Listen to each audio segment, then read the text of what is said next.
There was a time when the rain didn't bring water, but meat. Yes, meat. Chunks of flesh falling from the sky like heaven had a butcher. It was 1876 in a quiet corner of Kentucky. No thunder, no clouds, just a blue sky and blood on the laundry line. Some said it was mutton. Others swore it tasted like venison. A few brave souls fried it up for dinner, but no one could explain it. Not then, not now. But before we begin, please like and comment below where you're from and what time it is. I'll like every one of your comments. Now, dim your lights, grab your blanket, and close your eyes. Tonight, we're drifting back to the year the skies rained flesh, when even the weather couldn't be trusted. Welcome to the meat shower of Bath County. And no, this isn't a nightmare. It's history. Imagine waking up on a clear March morning in rural Kentucky, 1876. The air is crisp and carries the earthy smell of dew-soaked grass. Dawn's light spills over rolling hills and bare trees just beginning to bud after winter's cold. Bath County is quiet at this hour. Only the soft clucking of hens in their coop and the distant crow of a rooster announce the start of the day. You rise with the sun, stepping out onto the wooden porch of a modest farmhouse. The sky above is painted in gentle pastels of pink and orange, cloudless and innocent. A light mist lies in the hollows, slowly lifting as the sun climbs. In the distance, you might hear the faint babble of a creek and the far-off bark of a farm dog greeting the morning. Everything feels fresh and new, washed clean by the dew. It's a simple homestead, a 2-room cabin expanded over the years into a cozy farmhouse, its white paint now faded and peeling. A lean-to kitchen juts out back, and beyond that you see a small barn and chicken coop. The Crouches aren't wealthy, but their farm sustains them. A couple of milk cows drowse in the barn. A pen of hogs root in last fall's dried corn husks, and rows of hardy greens peek from the early spring garden. It's the kind of self-sufficient life where nearly everything on the dinner table comes from their own land. Inside the farmhouse, embers crackle in the hearth. A woman's voice hums an old hymn as she tends to her morning chores. That is Mrs. Rebecca Crouch, the farmer's wife who runs the household. She's a sturdy woman in her 50s, hair tied back and apron already dusted with flour and soap grease. By lantern light, she's been up since before dawn. Kneading dough and now stirring a pot of lye and tallow she will later boil into soap. Through the open door she greets the day. Clear as a bell, she murmurs to herself, pleased at the fair weather. It means the laundry she washed at first light will dry nicely on the line strung between 2 sycamores out back. Rebecca steps out with a wicker basket full of damp clothes. Feel the warmth of the rising sun on your face as she does. She pins a white cotton bedsheet onto the line, its edges fluttering gently. Nearby, a few freshly scrubbed shirts and linens already sway, ghost-like in the morning light. As she works, she listens to the quiet. No wind, no storm on the horizon, just the normal sounds of farm life. A hog roots around the yard, snorting contentedly in search of scraps. A couple of chickens peck and scratch at the dirt, one clucking as if gossiping about the fine weather. From inside, a young boy bursts out the door. Rebecca's 10-year-old grandson, Alan. He nearly collides with you in his excitement, though of course he doesn't see you. Mind yourself now, Rebecca chides him gently. The boy is eager to do his part this morning. Perhaps he's been sent to fetch water from the well or gather eggs from the hen house. He dashes off, boots tromping in the soft earth, leaving faint prints beside the larger impressions of his grandfather's boots, which headed out earlier. Yes, earlier this morning, before the sun was fully up, Rebecca's husband, Alan Crouch Sr., hitched the mule to the wagon for a trip. On the winding dirt road a mile away, the wagon trundled along in the gray dawn. Alan Sr. flicked the reins gently, the mule's ears twitching as it plodded ahead. Beside him sat his grown son William, who was visiting with young Alan in tow. They spoke little, enjoying the quiet of early morning. As they rounded a bend by an open meadow, Alan Sr. raised a hand to halt the mule. "Whoa, now!" Ahead, just off the road, a half-eaten sheep carcass lay in the grass. Hovering over it were several black vultures, their bald red heads buried in the entrails. The sudden arrival of the wagon startled the birds. With great flaps of their broad wings, they ascended, wheeling overhead. The sky momentarily filled with their dark forms. William wrinkled his nose at the stench of death the birds left behind. One particularly large turkey buzzard struggled to lift off, its crop engorged with carrion. It labored into the air, then followed the others southwest, incidentally in the general direction of the Crouch farm. "Those devils were having quite a breakfast," William muttered, half in disgust, half in awe. Alan Sr. shook his head. "Aye, clean up crew of the Lord, I reckon," he replied wryly. He clicked his tongue and urged the mule on, leaving the grisly scene behind. Father and son soon fell back into a comfortable silence, neither imagining for a moment that their encounter with those feastin' buzzards held any connection to what was soon to befall their home. Back at the farmhouse, the sun climbs higher, burning away the last of the morning fog. The grass sparkles with dew. Rebecca wipes her brow with the back of her hand, leaving a smudge of soap on her cheek without noticing. She shares a few words with Miss Emma Robinson, the young school teacher boarding at the farm. Miss Robinson steps out, pulling a shawl around her shoulders and readying to walk to the little one-room schoolhouse down the road where she teaches local children. The two women chat about nothing special. Perhaps the spelling lesson planned for the day, or a neighbor who's expecting a baby.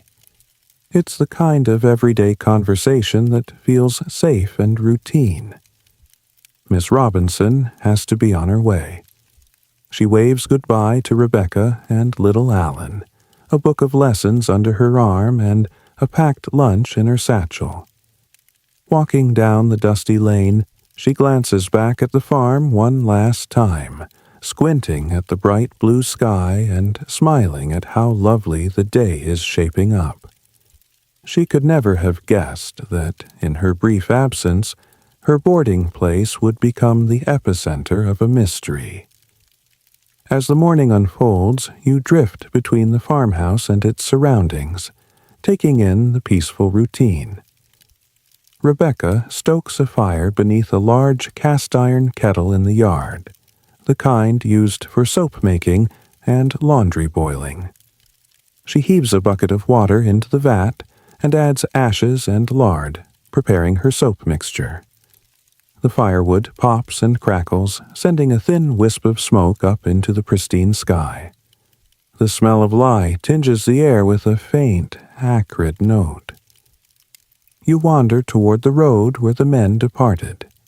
Along the path, wildflowers are pushing through the soil, tiny splashes of color against the brown of last year's leaves. A pair of crows take off from a fence post, cawing as they glide across the sky. Far in the distance, maybe you see a few buzzards circling lazily over the fields, riding invisible currents of warming air. It's not uncommon to spot turkey vultures overhead. They are permanent fixtures of the Kentucky countryside, patiently scanning for carrion. If you follow your gaze, you might notice one particularly large bird dipping its wings, descending beyond a copse of trees a half-mile away, perhaps drawn by the scent of death, maybe that same sheep carcass the Crouchmen passed. But such things don't concern Rebecca right now, and maybe not you either. It's just another detail of a normal day. Somewhere, nature's cleanup crew is at work.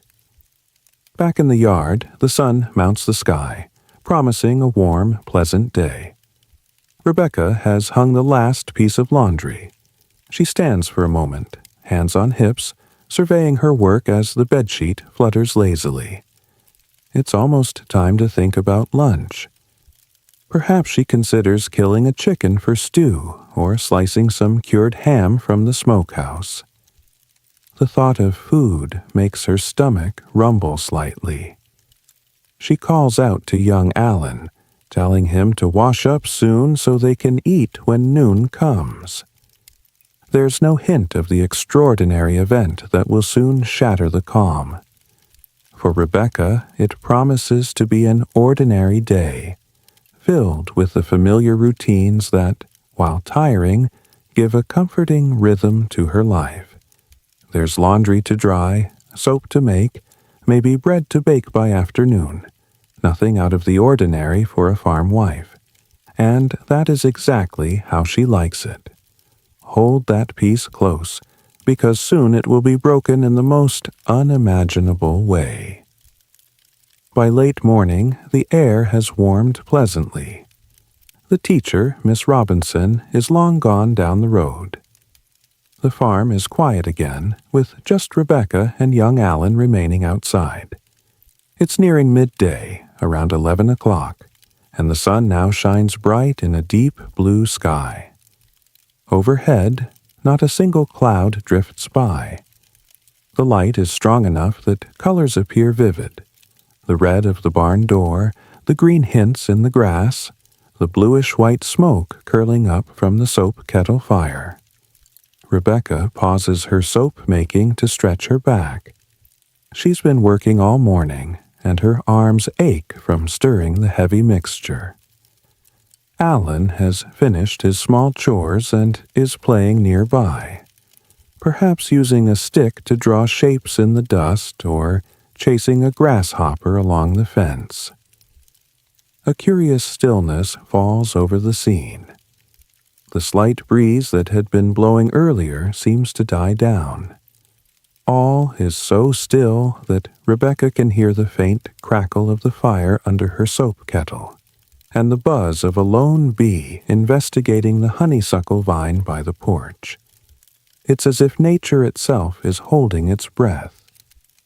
The chickens have retreated to a shady spot and cluck softly as they peck at the ground.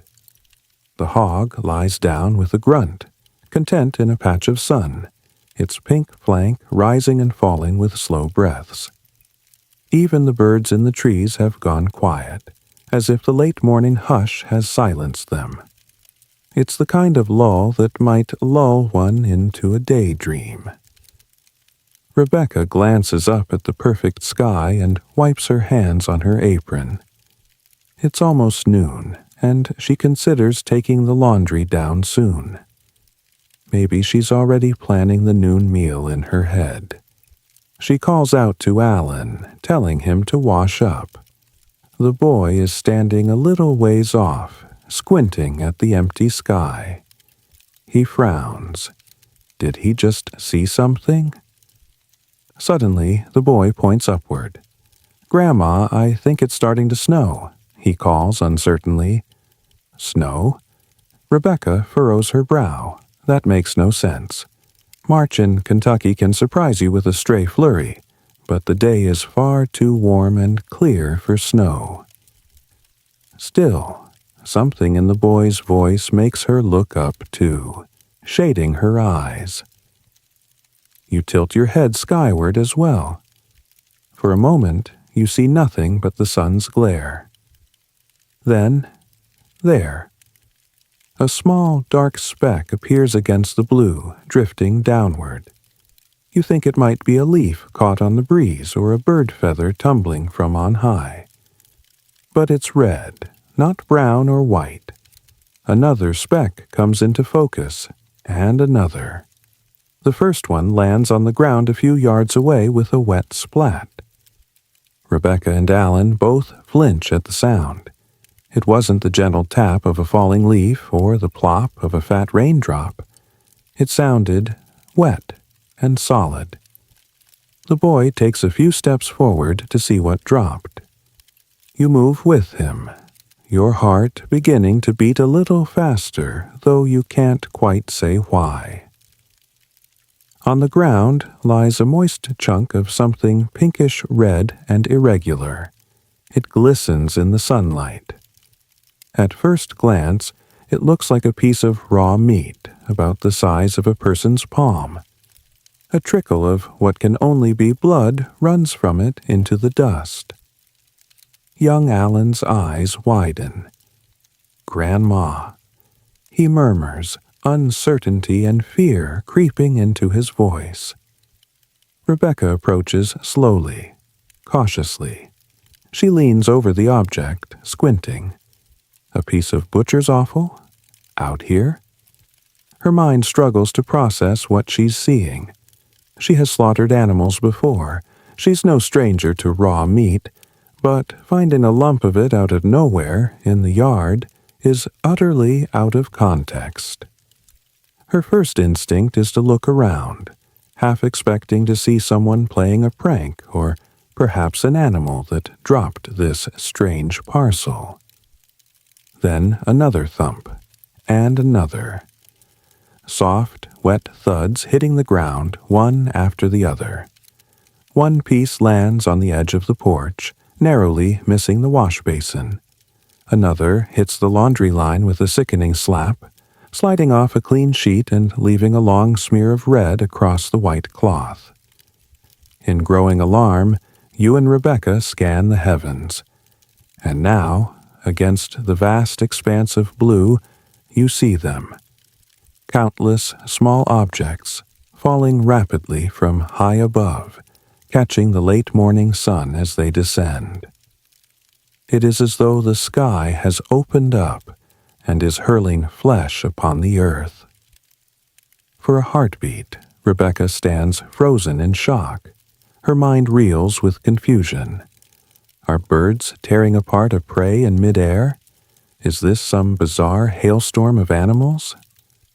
Meat is raining from a clear sky, a fact too absurd for immediate comprehension. Then reality sinks its claws in. This is really happening. "Heavens protect us," she gasps. "Grandma, what is it?" Alan cries, his voice high and panicked. He instinctively backs toward her, little hands clutching at her skirts. By now, dozens of pieces are pattering down. Most are small, like chunks of stew meat or slivers of flesh perhaps 2 inches across. A few larger gore-soaked hunks streak down as well. One lands with a heavy plop at the base of a sweet gum tree. Another smacks onto the tin roof of the shed. The yard, once so tidy and calm, becomes a tableau of chaos, dotted with raw, red pieces of something that was once alive. In mere seconds, the yard is transformed. Where moments before there was only green grass and sunlit laundry, now lie smears and chunks of raw red flesh, as jarringly out of place as blood on an altar. It is a grotesque confetti strewn across what was an innocent spring scene. The sound is eerie, an irregular pattering like heavy raindrops hitting leaves, but thicker, more resonant. Some pieces slap against wood with a flat smack. Others squelch into the soft ground. You can only imagine the sight from a distance. Across 100-yard stretch of farm, a carnal downpour pelting everything in its path. The white sheets on the line are freckled with blood. One sheet now has what looks like a chunk of liver sliding down its folds. The boy lets out a whimper as a gobbet lands just a few feet from him. Alan's small body is trembling violently. Tears stream down his cheeks, although he makes no sound beyond a few terrified hiccups. He presses his face into Rebecca's skirts, trying to hide from the nightmare unfolding around him. Time seems to slow as adrenaline floods in. This cannot be, you think to yourself, yet it is unmistakably real. The smell hits you next, a coppery scent of blood mixed with the raw, fatty odor of fresh meat. It's as if an unseen butcher is at work in the sky, dicing up some unfortunate beast and flinging the remnants earthward. Rebecca feels bile rise in her throat at the horror of it. She, a woman of strong constitution who can calmly gut a hog when needed, is momentarily paralyzed by the sheer unnaturalness of what she is witnessing. Alan tugs at her arm, eyes brimming with tears. He's young, and while he's seen animals butchered on the farm, this is something altogether different. Pieces of flesh are falling from empty air. In the child's mind, perhaps the sky itself is bleeding. He looks to his grandmother, expecting her to know what to do, to explain this. But Rebecca has no explanation. Only fear. "Inside! Get inside now!" she manages to scream, finding her voice at last. Grabbing the boy's hand tightly, she turns and runs for the house, her boots slipping on the now slick grass where a piece of bloody tissue has smeared underfoot. You follow on their heels, feeling a prickle of dread crawl up your spine. A soft chunk lands on your shoulder. It passes right through you, of course, as you are only an observer here, but it leaves you startled all the same. They race up the porch steps. In the chaos, the soap kettle is forgotten, the fire still crackling beneath it. The laundry, half hung, is left flapping and stained red. Rebecca flings open the screen door, practically dragging Alan inside. A last piece of meat hits the threshold behind them with a wet slap, as she slams the wooden door shut with a bang. Inside the dim interior of the farmhouse, the air is still and warm compared to the carnage outside. Inside, the farmhouse looks exactly as it did minutes before. The warm amber glow from the hearth, the smell of the morning's coffee still hanging in the air. Yet everything has changed for those who witnessed the unthinkable outside. Rebecca presses her back against the door, chest heaving. Alan clings to her apron, shaking like a leaf. From an adjacent room, a voice calls out in alarm. This would be Sadie, Rebecca's grown daughter, who has been bedridden with a fever these past days. In the dim bedroom, Sadie startles awake at the slam of the door and the panic in her mother's voice. Her heart pounds. In her fever haze, she had heard what she thought was a sudden downpour, or hail pelting the roof moments ago. But the sound was strange, heavier. She wonders if she imagined it. Now, hearing her little nephew's sobs and her mother's ragged breathing, Sadie's mind races with worry. "Ma, what's happening?" she calls weakly from her bed, trying to sit up despite dizziness. Fear trembles in her tone. Did bandits attack? Did someone get hurt? The lack of immediate answer only feeds her anxiety, and Sadie clutches her quilt, willing herself to stay calm despite the dread creeping through her. Rebecca cannot even form words to answer her. How does one explain what has no precedent? She slides down to her knees, still bracing the door with her back as if barricading it from whatever horror is out there. Little Alan buries his face in her shoulder. Shh. It's all right, she whispers unconvincingly, voice trembling. She holds the boy tightly, and they tremble together. You glance around the modest home. The cast-iron stove, the rough-hewn table, the Bible resting on a sideboard. These ordinary objects only highlight how surreal the situation is. Through the small window beside the door, light filters in, and you see a red smear where something hit the glass. A bloody smear slides slowly down one window pane, left by a bit of flesh that struck it, resembling a scarlet handprint against the glass. Miss Robinson appears at the top of the narrow staircase, having heard the screams. She'd forgotten her lesson plan book and was just returning when the gruesome shower began. Fortunate timing for a witness, though she might not consider herself fortunate right now. She looks at Rebecca and Alan in shock. Dear Lord, what's wrong? Are you hurt? The teacher stammers. Rebecca just shakily points to the window. Miss Robinson, heart in her throat, steps cautiously forward and peers out. Her jaw drops as she beholds the sight. The yard speckled with pieces of raw meat, glistening and steaming in the sunlight. Some fragments cling to the clothesline. Others rest in the forks of tree branches. One grisly ribbon of flesh hangs over a low bush, draped there like a torn rag. Another glob has splattered on the well cover. Miss Robinson's stomach churns at the grotesque panorama, but curiosity pushes her onward. It's stopped, she whispers after a moment. You realize the ghastly pattering sound has ceased. The storm of flesh lasted only a few minutes, though it felt like an eternity. An eerie stillness returns. In that stillness, the normal world tries to reassert itself. A breeze rattles the window pane. A clock on the mantel ticks softly. Somewhere outside, a rooster crows the noon hour. Cautiously, Miss Robinson offers, I'll go take a look. Her voice is steadier than she feels. Rebecca hesitates, then nods shakily. She doesn't want to leave the safety of the house just yet. Her nerves are still raw.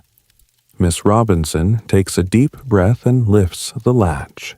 As she cracks open the door, a wave of the coppery scent of blood hits her, causing her to pause and steel herself.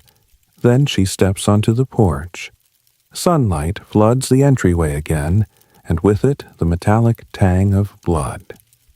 Miss Robinson gingerly avoids a red lump on the top step, as one might avoid a venomous snake. The yard beyond is a sight that will sear itself into her memory forever. Not evenly scattered like one sow's oats, she will later describe. Instead, the meat fell in clumps. Some areas of ground are relatively clear, while others are littered with pieces every few feet. She sees that some fragments are entangled in the branches of the lilac bush and briar patch along the fence, as if snagged on their way down.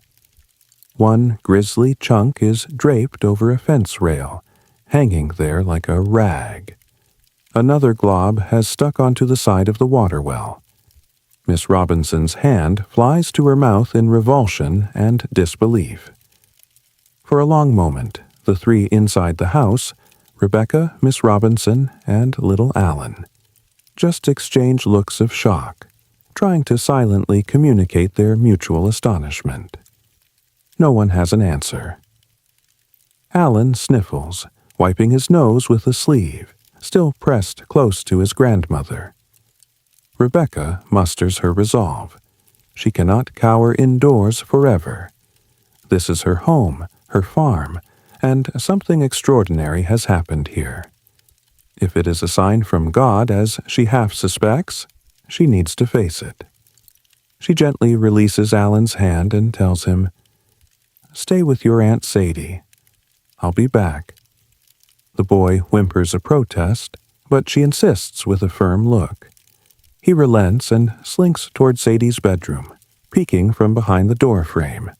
Adjusting her apron as if steeling herself for battle, Rebecca steps out onto the porch to join Miss Robinson.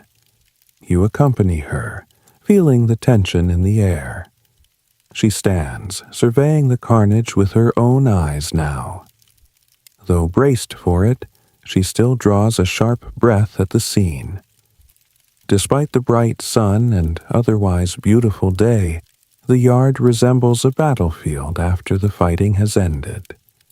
Lifeless fragments strewn in random distribution, blood spattered on the ground. Her mind flashes uninvited to those war years again. Bodies, pieces of bodies on fields not far from here. Rebecca's farm had seen horror before. Only 12 years prior, in July of 1864, the fields around their home had become a battleground in the Civil War. Rebecca can still recall that sultry summer day. The Battle of Mud Lick, they called it later. The gentle slopes of their pasture turned into a nightmare of smoke and screaming.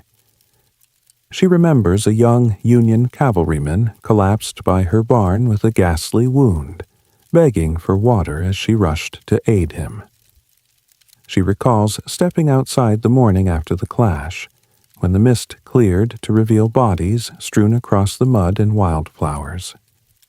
Limbs and flesh, the detritus of war had littered these very grounds. She had walked among the fallen with bandages and water, doing what little she could until the army medics came. The smell of blood and gunpowder hung in the summer air for days, and she prayed she'd never have to witness such carnage again. Those memories, though buried, surged back the instant she saw the meat falling from the sky. In that moment, it was as if the war's horror had returned, dismembered and raining down in her yard. No wonder her mind leapt to her husband and son being torn apart. Rebecca pushes the haunting image away. This is not that, she tells herself. There are no human corpses, no blue or gray uniforms, just meat. Meat from nowhere. She ventures down the steps. Each step is placed carefully among the debris. She lifts her skirt slightly to avoid brushing against a small pile of reddish, jelly-like substance that might be pulverized organ. Miss Robinson follows, equally careful. The two women move almost in a daze from one piece to another. How much fell? It's hard to quantify by sight, but likely several pounds at least. Some later say about half a bushel in total, enough to fill a basket or two. Others exaggerate that it was a wagon load of meat. In truth, the exact amount is hard to gauge amidst grass and dirt, but certainly it's far more than a single animal's worth of flesh in small pieces. Rebecca kneels by one of the larger chunks. It lies in a patch of clover, already attracting flies. She steels herself and prods it gingerly with a stick. It has substance, density, definitely flesh. No outer skin or fur attached, just raw muscle it looks like, marbled with fat. She notes the dark red color and the wetness of blood still oozing from it. Her stomach flips, but she controls it. She has butchered hogs with her husband before. She wills her mind into that familiar state, as if this were a slaughtering day. But here, there is no carcass from which this meat came. It's as if it materialized out of thin air. She lifts the stick slightly, bringing the piece up. It's heavy, maybe several ounces. A few drops of blood fall from it as she raises it to eye level. Miss Robinson steps back, hand over her mouth. What is it? The teacher asks softly. Rebecca squints. The texture reminds her of beef or venison. It's fibrous, but one edge of it looks weirdly smooth and rubbery, with a whitish membrane. She realizes with a shock that this particular piece might be part of an internal organ, perhaps a bit of lung or stomach, not just muscle. She hurriedly drops it, the realization too grisly. Up the road, a shout echoes. Both women turn their heads sharply. Someone must have seen something, or word is already getting out. It sounds like a man's voice hollering from the direction of the lane. Moments later, the figure of a neighbor, Mr. Elijah Eli Wills, comes into view through the front gate, moving at a half-run. He's one of the farmers who lives a quarter-mile down, and seeing him in such haste means only an emergency could drive him. His shirt sleeves are rolled up and he's hatless, as if he dropped everything at the sight of the commotion. As he draws nearer, his face is flushed and eyes wide. Clearly, he's heard or seen enough to alarm him. Perhaps he glimpsed the bizarre cloud on red objects falling while working his field, or maybe he just heard the screams and came running. Eli slows as he reaches the yard and beholds the evidence firsthand. Lord have mercy. He exhales, removing his hat, once he remembers it's on his head. He steps through the gate gingerly. He recognizes Rebecca and Miss Robinson, but is momentarily at a loss for formalities. Ms. Crouch, are y'all? Okay, what in God's name happened? I thought I saw something falling, and he trails off, eyes fixed on a chunk of flesh at his feet. The hog nearby snorts at him, annoyed that this newcomer might compete for its newfound skyborn treasure. Rebecca replies with a voice that's steadier than she feels. We don't know, Eli. It fell from the sky. Pieces of meat. It came out of nowhere. Saying it aloud makes it sound even more insane, but the proof is literally at their feet. Eli's jaw works, but no sound comes. He kneels and picks up a smaller piece between thumb and forefinger, turning it over in his calloused farmer hands. It's about the size of a walnut, perhaps a bit of cartilage. He grimaces. Never seen nothing like it, he mutters. By now, even more folks are arriving. In the distance, you see a horse-drawn buggy coming up the road at a clip. It looks like Mr. and Mrs. Heffley from the nearby town, drawn by curiosity or concern. On the seat beside them perches their friend Mr. Henry Armitage, who leapt at the chance to accompany them and see this marvel with his own eyes. They pull up near the gate and disembark, tying off their horse with haste. Meanwhile, a couple of farm hands from a neighboring property approach on foot, breathless from running. In just a short time, a small crowd begins to gather at the Crouch farm. Neighbors, friends, and even strangers alike appear, drawn as if to a magnet by the astounding tale of the meat shower that someone likely has already started to spread. They walk the yard carefully, avoiding stepping on the pieces, exclaiming in shock and fascination at the bits of red littering everywhere. One older man with a Bible clutched in hand raises a trembling voice. Friends, let us pray. It's the local preacher, Reverend Josiah Dunn, who happened to be riding by and saw the crowd. In the midst of the surreal chaos, many heads bow at once. Hats are removed, eyes closed. Right there in the bloody yard, Reverend Dunn, in tones of fervent prayer, "Heavenly Father, we are troubled by this mystery you have set before us. We ask Thee to calm our hearts and grant us wisdom. If this be a sign, help us discern its meaning. If a test, give us strength to endure. Protect us, O Lord, from harm and fear. We thank Thee that no life was lost." A sidelong glance to ensure no one is hurt. "And we trust in Your mercy. Amen." A chorus of soft Amen follows. Many feel a measure of comfort in that moment. Even Mr. Armitage, who arrived in the Heffley's buggy and now stands trembling, whispers the prayer through dry lips. Mr. Henry Armitage is a resident of Frenchburg, the nearest town of any size. He steps forward, feeling emboldened after the preacher's words, and reaches toward a walnut-sized piece lying on a fence rail. Perhaps he wants a closer look or means to clear it off, but as soon as his fingers graze the bloody bit, he recoils as if shocked. "Ouch!" he yelps. Then, "Oh, oh, my arm." Armitage staggers back, face blanching. "It shot me in the arm. My arm's gone numb," he cries. He cradles his left arm, eyes wild with fear. Gasps rise from those nearby. "It's a curse, I tell you. My arm, I can't move it." Mr. Armitage babbles, near hysteria. Anxious whispers ripple through the gathering. Touching this meat has paralyzed a man's arm. People step back from the scattered flesh, eyeing it as if it might sprout fangs.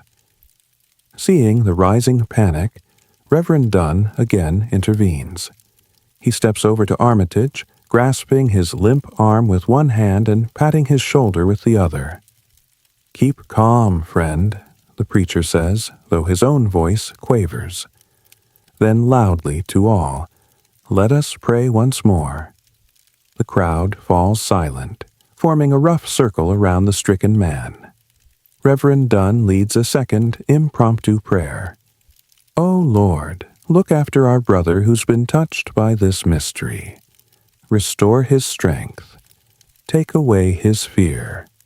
We know not what we face, but we trust you to guide us. In Jesus' name, Amen." "Amen," echo the voices.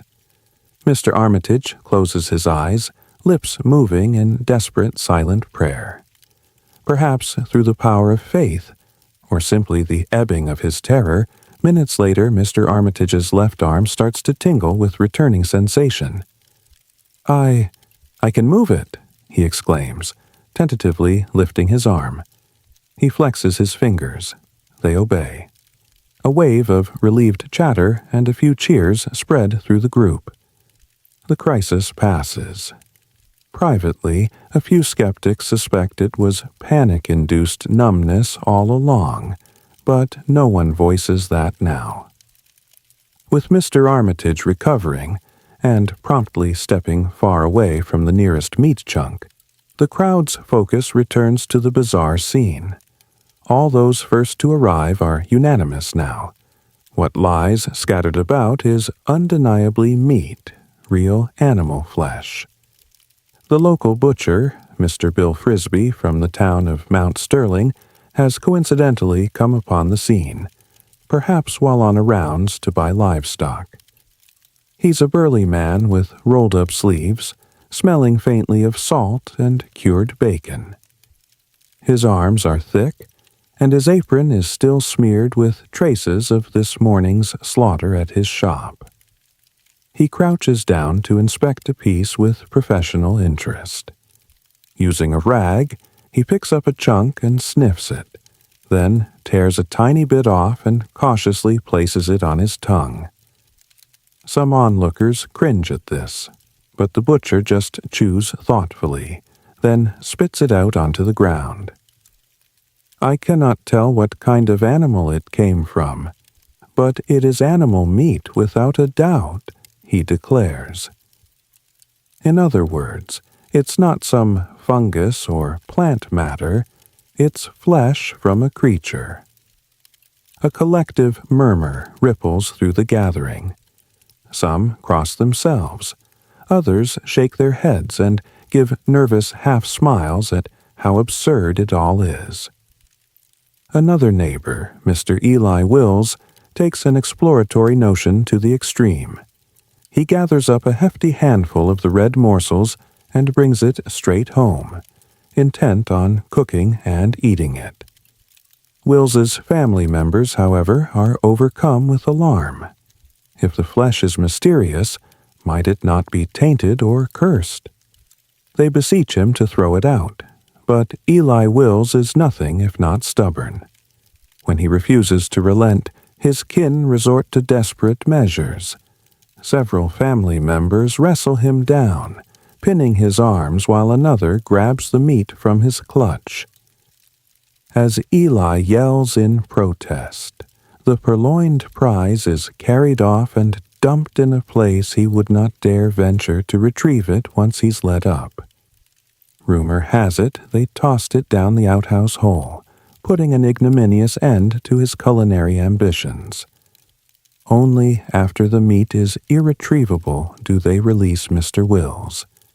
He is furious, indignant that his free supper had been stolen, but his wife and siblings cross their arms, more than willing to endure his anger rather than risk whatever ill effects might come from eating sky-fallen mystery meat.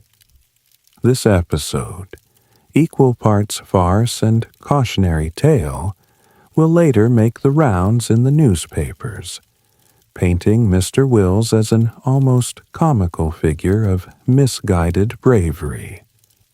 Others in the crowd inspect the pieces with more scholarly intent. A pair of men from town, one a local schoolmaster, the other a storekeeper who fancies himself learned, have brought along a small magnifying glass. They crouch over a chunk on a tree stump, peering at its fibers, discussing in low tones.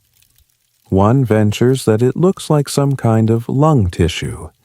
He recalls seeing something similar in a hog slaughter. The other isn't sure, rubbing his chin. Neither is an expert, but their quiet theorizing adds to the air of investigation. Speculation runs wild all around. You hear snippets as different groups converse in hushed tones or excited bursts. Maybe it was a flock of birds flying over, all disgorging their last meal at once, suggests one man, gesturing at the sky. A local hunter chimes in knowingly, buzzards. Buzzards will vomit if they're startled. I've seen it. If one throws up, others will follow suit. Nasty critters. This notion gains traction quickly. It sounds plausible to those who've observed vulture habits. Several nod and murmur that yes, turkey buzzards often travel in groups. Perhaps a large flock had been feasting nearby. Indeed, recall those vultures the Crouch men saw earlier. And something spooked them, causing a collective disgorging mid-flight. As crude as it is, this buzzard theory gets many heads nodding. It doesn't answer why the flesh was scattered only over this farm, but it's something. But I didn't see any birds in the sky, Miss Robinson interjects, brow furrowed. Indeed, neither she nor Rebecca noticed any fowl above during the shower. Someone counters that vultures can soar so high they're hard to spot. Or maybe they flew off quickly after unloading their stomachs. After all, the event only lasted a few minutes. It's possible, folks concede, that in the commotion no one thought to scan for distant birds. What if it came from a tornado or waterspout? Proposes another voice. A fellow who once traveled to Kansas and heard tales of frogs and fish raining down after being sucked up by storm winds. A twister could have passed over a slaughterhouse or a battlefield and carried this stuff here. Eyebrows raise at that macabre image, a whirlwind of gore. But glancing around at the serene weather, people shake their heads. There was no storm, no gale, not even a stiff breeze. And if some freak wind dropped it, why were no other objects, like leaves or sticks, mixed in? No, the weather was clear and calm, making that unlikely. A younger man, perhaps influenced by dime novels, wonders in a whisper if some cannibal or wild beast met a grisly end overhead. Perhaps an explosion of what scattered its remains. His friends laugh it off. Too far-fetched. Meanwhile, a few of the more superstitious are not inspecting the scene at all, but standing back and muttering about curses. An old granny in a bonnet is overheard to say, "There's witchcraft in it, mark my words." A farmhand crossing himself repeatedly suggests it might be a biblical plague or an omen of end times.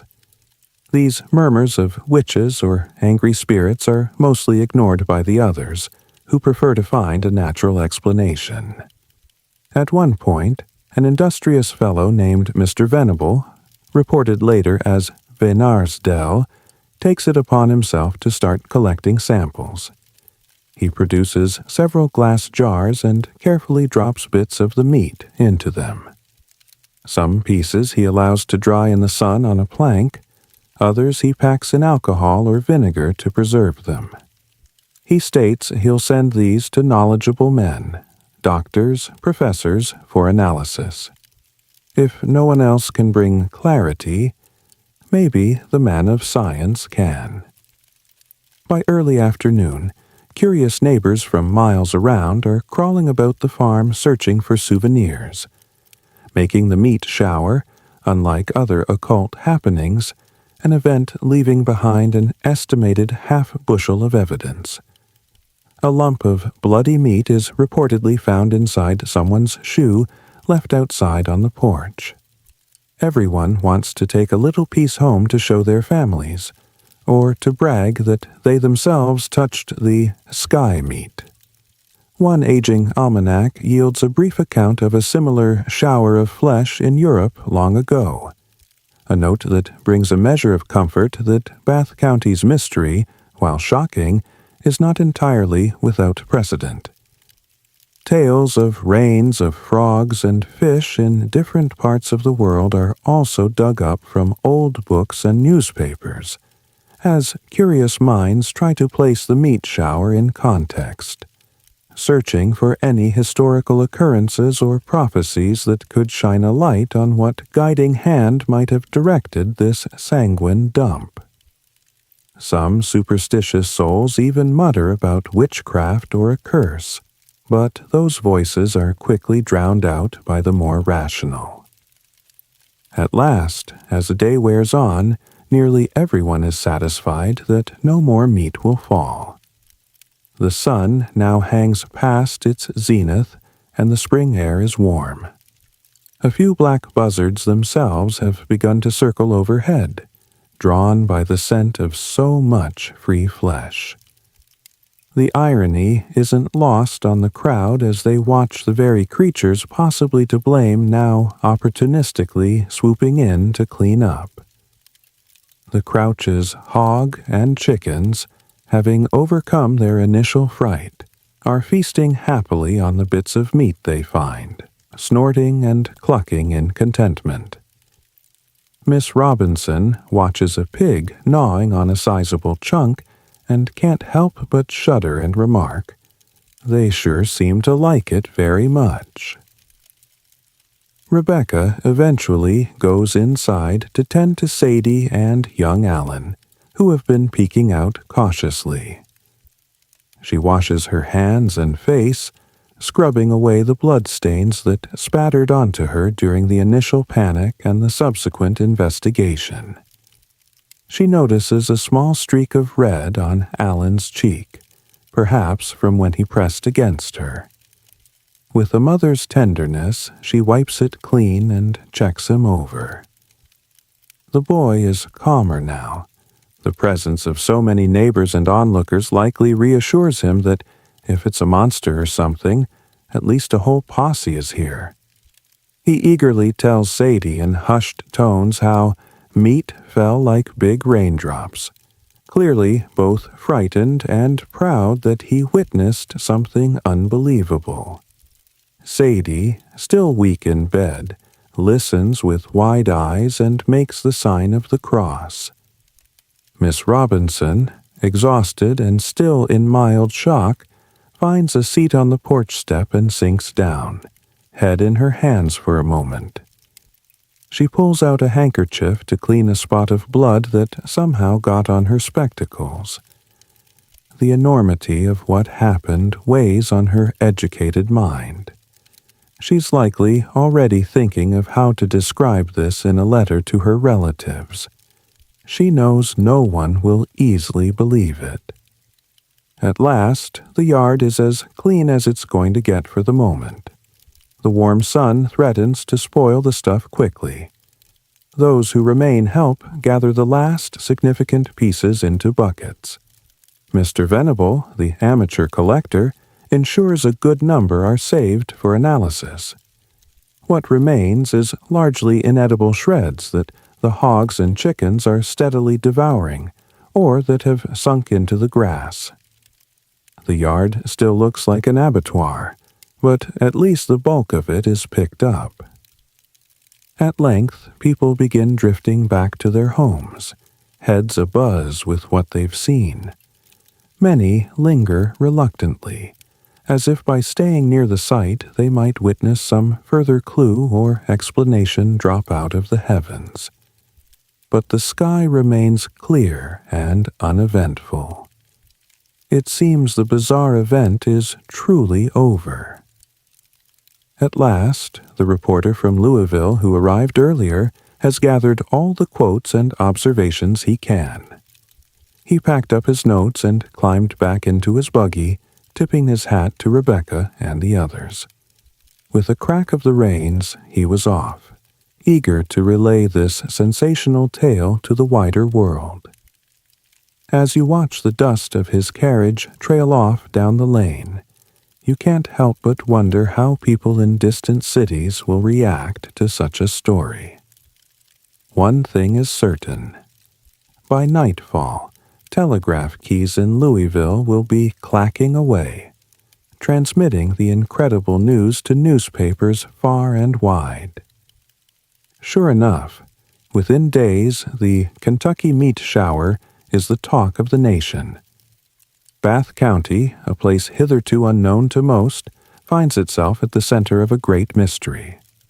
Bath County itself was a quiet rural district, known mostly for its healing mineral springs and gentle farmland. Life here moved at a slow pace. Neighbors knew each other's names and horses. News was usually about crop prices or a new barn raising. Certainly, nothing had ever happened in Bath County to make the world take notice. Until now. Letters arrive from curious scholars and cranks alike, requesting samples or offering outlandish explanations. In the local general store, townsfolk gossip that perhaps they'll put up a tongue-in-cheek sign by the road. Welcome to Bath County, home of the great meat storm of 1876. The world loves a weird story, and this little Kentucky community now has one for the ages. By early evening, nearly all the visitors have left. What remains is a stunned quiet, and a yard still bearing gruesome evidence of an unimaginable event. The sky in the west is beginning to blush with the colors of sunset. The Crouch family, after hours of excitement and fear, is utterly drained. Inside the farmhouse, Sadie has finally fallen asleep, exhaustion overpowering her earlier fright. Little Alan is wrapped in a blanket on a rocking chair, sipping a cup of warm milk clutched in both hands. Rebecca sits beside him, stroking his hair gently as the boy's eyelids droop. Miss Robinson is tending the hearth, ladling out bowls of simple stew for the family. They must eat something, after all. The normalcy of a hot meal is a balm, however small. Rebecca's heart leaps with relief when she hears the sound of the mule-drawn wagon coming up the road. At last, her husband and son are returning from Frenchburg. She and Miss Robinson hurry out to meet them at the gate before they can even reach the porch, while young Alan perks up at the familiar rattling of the wagon. On their way back, Alan Sr. and William had passed a wagon heading to town, and the driver had yelled something about meat falling from the sky at your place. They hadn't fully believed it. Who would? And urged their mule faster with anxious humor, half expecting to find a hoax or some exaggeration. Now, as they pull into their own yard, they immediately sense something is off. Alan Sr. reins in the mule sharply. He sees his wife's face, drawn and pale, and the blood-stained sheets still on the line. His eyes drift to the laundry, a clean white sheet now marred by large, ominous red splotches. His stomach drops at that sight. William hops down first and looks around, brow furrowing deeply. "What happened here?" Alan Sr. asks, voice laced with concern as he climbs off the wagon. He goes straight to Rebecca, taking her by the shoulders gently. Rebecca opens her mouth, but what can she say? In an instant, emotions overwhelm her and tears she's been holding back well up. She throws her arms around her husband. "Oh, Alan, you won't believe it." Her voice cracks. Sensing her distress, the old farmer holds her tight. "We're all right," he soothes, though confused. "We're okay. Hush now." Little Alan runs to his father William, who scoops him up. William had heard some outlandish rumor on the road, but seeing the aftermath with his own eyes, bits of flesh still clinging to the fence, dark stains on the porch, leaves him astonished. He holds his boy tightly. Rebecca, wiping her tears, composes herself enough to explain in halting words. She describes how, just before noon, meat began falling from a clear sky. How it lasted only a few minutes, but felt like an eternity. How terrified she was. She admits plainly, "We thought it was a sign from God," which prompts her husband to furrow his brow in concern and pull her into another reassuring hug. Alan Sr. listens with eyes wide, then looks around at the remnants in disbelief. He notices smears of blood the neighbors failed to clean, here and there on the grass and fence. He gently takes Rebecca by the arms. "You're safe. That's the important thing," he says, looking into her eyes. But she can see the bewilderment on his face. William walks the yard a few paces, shaking his head as he crouches to inspect a leftover shred clinging to a bush. "Good Lord, it's true," he murmurs. The reality sets in for the newcomers as surely as it did for those who were here. They all gather inside soon after, once the initial shock of reunion settles. The family, Rebecca, Alan Sr., William, Sadie, weakly propped up in bed. Little Alan and Miss Robinson sit around the rough-hewn table. Bowls of hot stew are ladled out. They hold hands and say a humble grace, thanking God for keeping them safe through an ordeal they cannot yet comprehend. For a few minutes, they eat in near silence. The only sound is the clink of spoons against bowls and an occasional sigh. The stew's savory aroma would normally be appetizing, but after what happened, some have to force it down.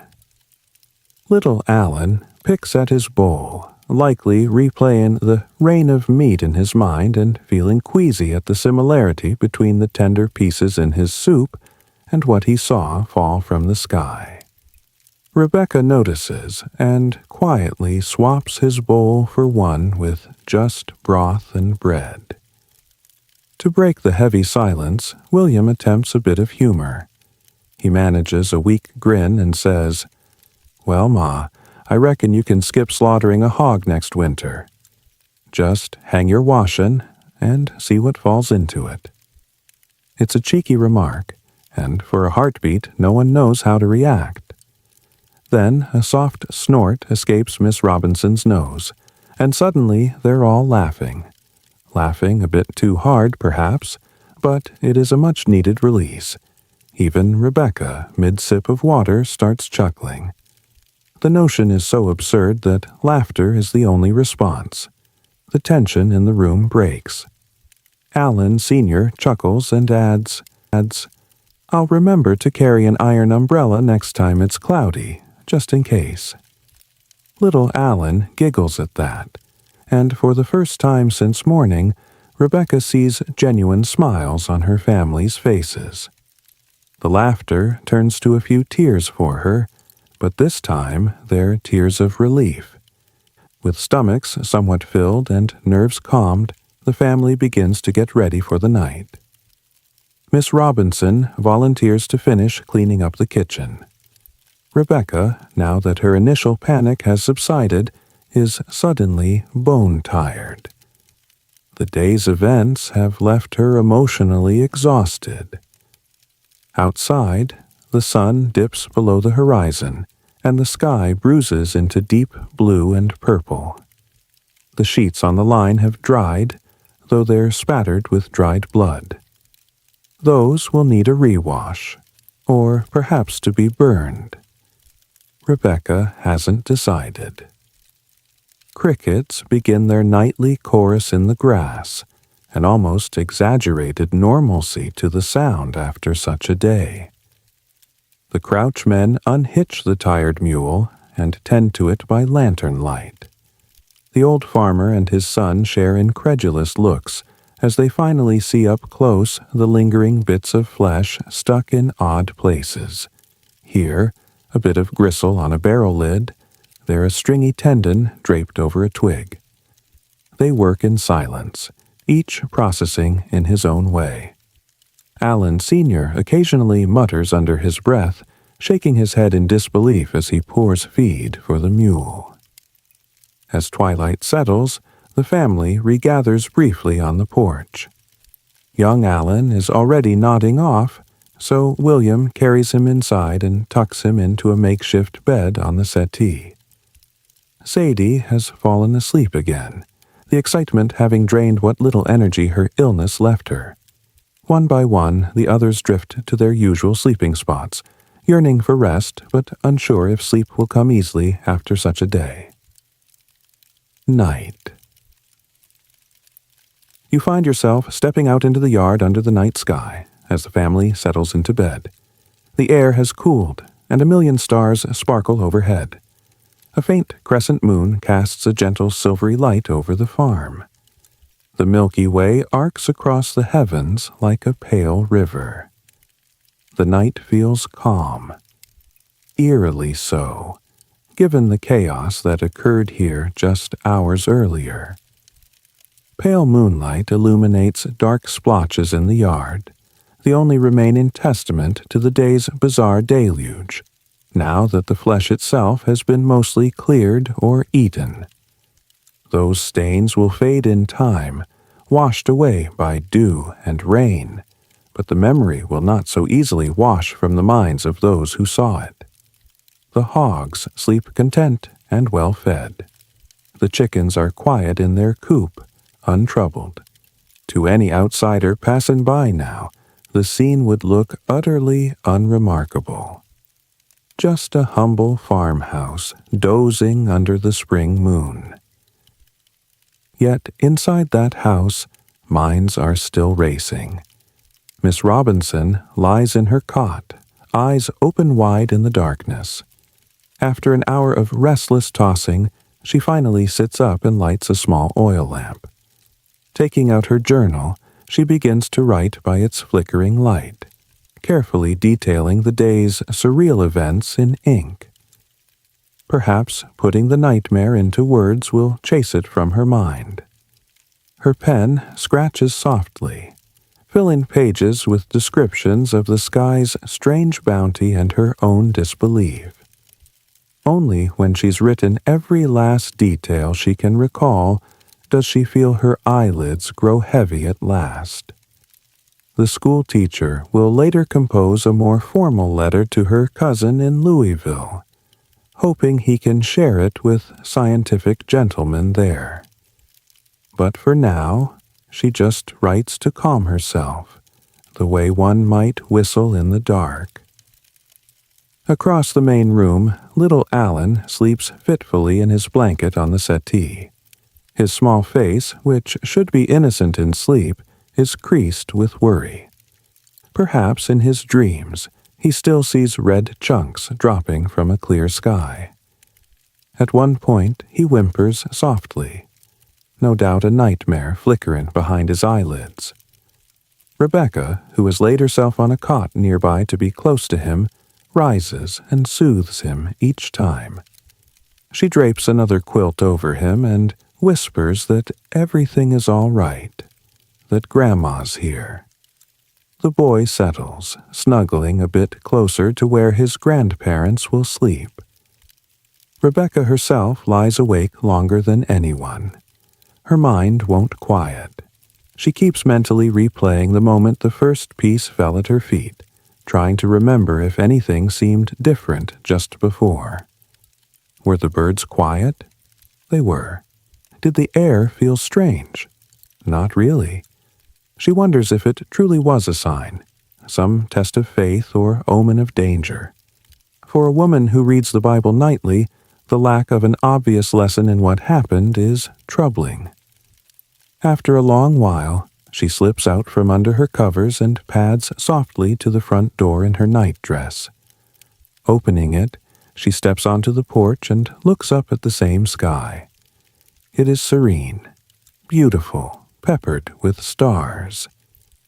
She clasps her hands together and closes her eyes.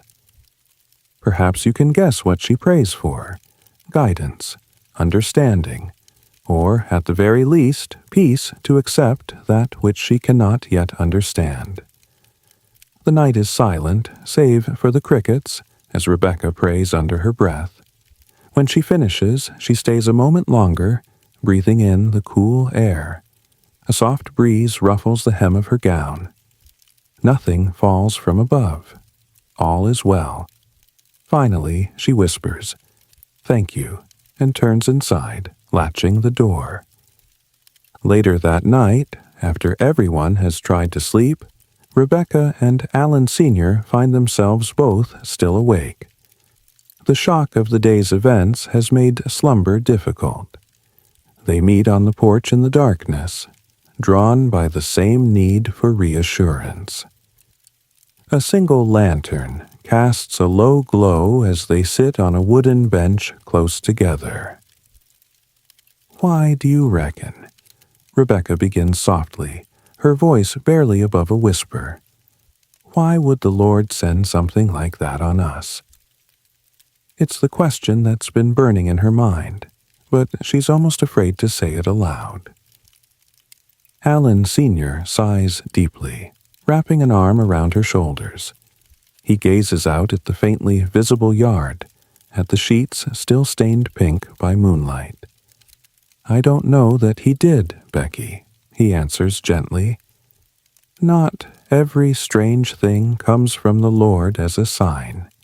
Sometimes I think the world just does things, and we puzzle it out later."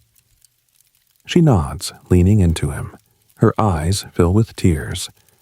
"When I saw it falling, I was so scared," she admits.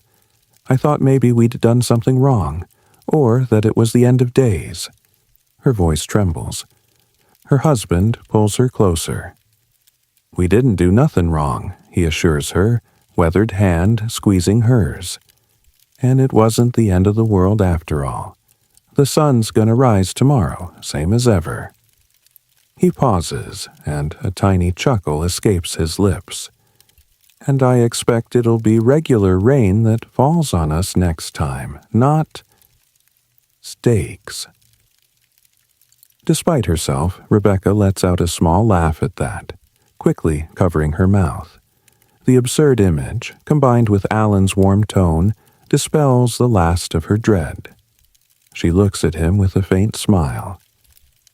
"We're okay," he says softly, turning serious. "That's what matters. Whatever it was, we got through it." Rebecca lays her head on his shoulder. The chirp of crickets and the distant hoot of an owl fill the quiet. They sit that way for a while, watching the stars. Eventually, Rebecca stands, feeling a measure of calm restored. She bends and kisses her husband's cheek. "Thank the Lord for you," she whispers. He gives her hand a gentle pat as she heads back inside, her heart a little lighter than before. Alan Sr. remains for a moment, looking up at the sky and letting out a long breath. "What a day," he murmurs to the silent night, shaking his head in amazement. Then he too rises and returns indoors. The farm is asleep now, at least in body if not entirely in mind. The night envelops it like a protective blanket. High above, the stars silently wheel, and meteors streak occasionally. Ordinary shooting stars. Nothing like what fell in daylight. It's peaceful. Still, you linger in the yard, mind awhirl with what you've witnessed. Gaze up at those stars. The same stars have looked down on countless human mysteries, even as we mortals search for meaning. 1876 was, after all, the year of America's centennial, an age of steam power, telegraphs, and scientific confidence. Yet here, in a humble Kentucky farm, something happened that defied immediate explanation. A reminder that not even the brightest minds have all the answers. In an era celebrating progress, this odd rain of flesh was a humbling footnote, showing that the natural world could still outwit human understanding. From your unique vantage beyond time, you know that scientists in far-off cities will soon analyze the preserved samples. They will debate fiercely, scrambling for a rational explanation to demystify this carnage from the clouds. Many theories will be proposed.